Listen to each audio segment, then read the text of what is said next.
This is a story many women live, but never speak about. A silent war, fought behind gentle smiles, a quiet ache, carried in the spaces no one sees. This is the unseen battle inside every midlife woman's heart. If you've ever felt tired without reason, lost without a map, or invisible in your own life, then this story is yours too. Her name didn't matter, because she could be any woman you know, any woman you love, any woman you are. She woke up at 6:30, not because she rested well, but because her body had learned to survive decades of alarms.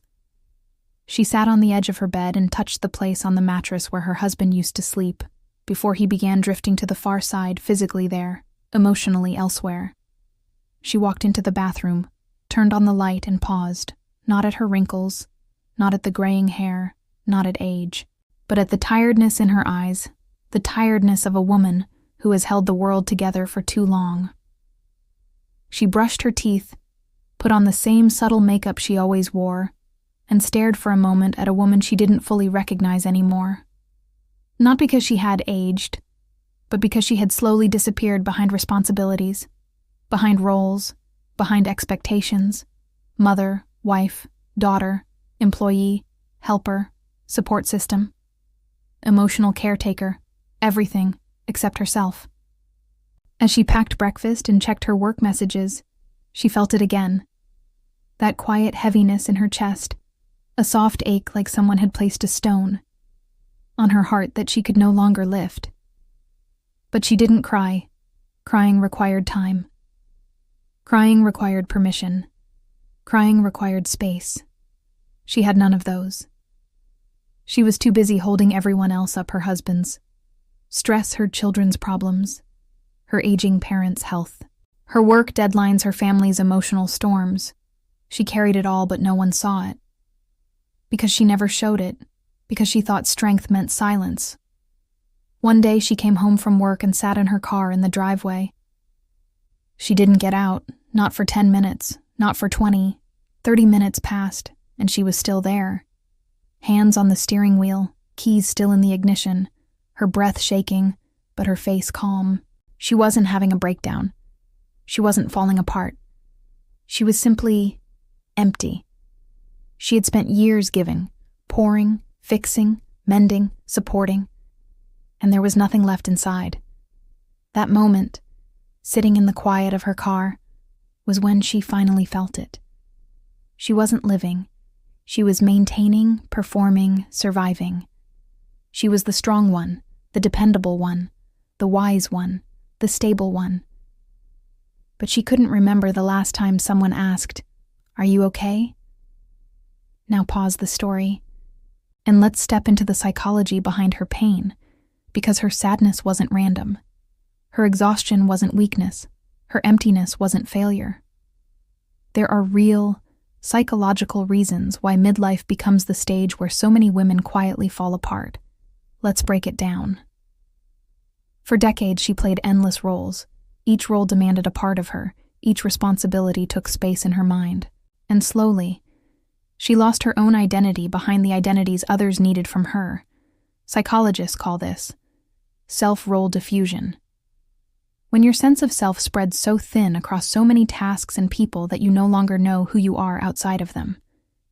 Women do more emotional labor than anyone else in the family. Not physical tasks, emotional ones. They sense everyone's moods. They manage everyone's conflicts. They carry guilt. They maintain peace. They solve silent problems before they explode. This labor is invisible, unpaid, constant, exhausting. And it's the biggest cause of quiet midlife burnout.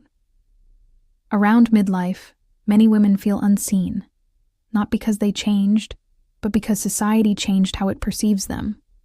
Younger women get attention. Older women get respect. Midlife women get silence. Psychologists call this the invisibility cliff, a period where a woman's worth is no longer mirrored by those around her. She is noticed only when needed, not cherished, not admired, not emotionally held. Perimenopause and menopause don't just affect the body, they change the brain. Memory, emotional processing, stress, tolerance, energy levels. sleep patterns. She isn't dramatic. She isn't too emotional. She isn't moody. Her brain is undergoing one of the largest hormonal shifts of her entire life, but the world expects her to function like nothing is happening. This is the moment in midlife where a woman asks herself, is this it? Is this where my story ends? Did I live for others but forget myself? Is there time to start again? This isn't depression, this is psychology. It's called the midlife reevaluation phase, a natural human process of looking at the first half of life and questioning what you want from the second.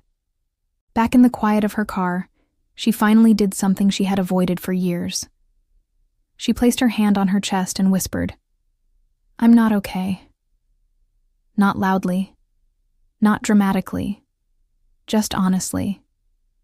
And for the first time in a very long time, she allowed herself to hear her own voice. She wasn't weak. She wasn't failing. She wasn't lost. She was finally telling the truth. Healing didn't come as a breakthrough. It came as small steps, tiny acts of rebellion against a lifetime of self-neglect. She started saying no to things that drained her. She started saying yes to things that made her feel alive. She began walking alone early in the morning, listening not to the world, but to herself. She finally admitted that she needed rest, she needed support, she needed space. She was not just a mother or a partner or an employee. She was a human being with needs, desires, and worth. And the more she listened to herself, the more she realized she had been missing herself for years. She began asking, what do I want? What do I feel?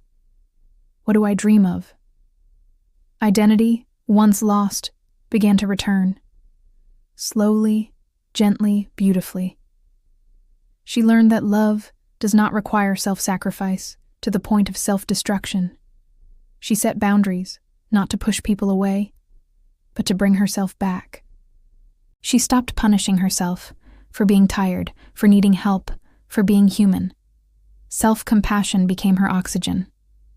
She stopped living a life written by everyone else's needs and began writing one that finally included her. Not as a background character, as the protagonist.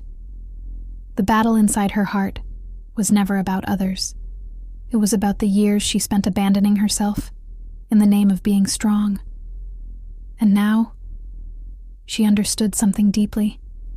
A woman can survive without herself, but she cannot live without herself. So she chose herself, slowly, quietly, bravely.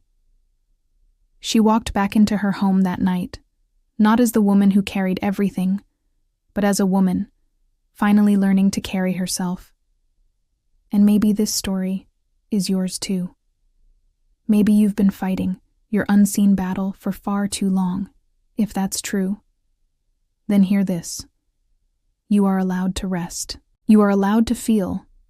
You are allowed to need. You are allowed to come back to the woman you were before the world asked you to be everything else. Your story isn't ending, it's beginning with you. Finally, with you.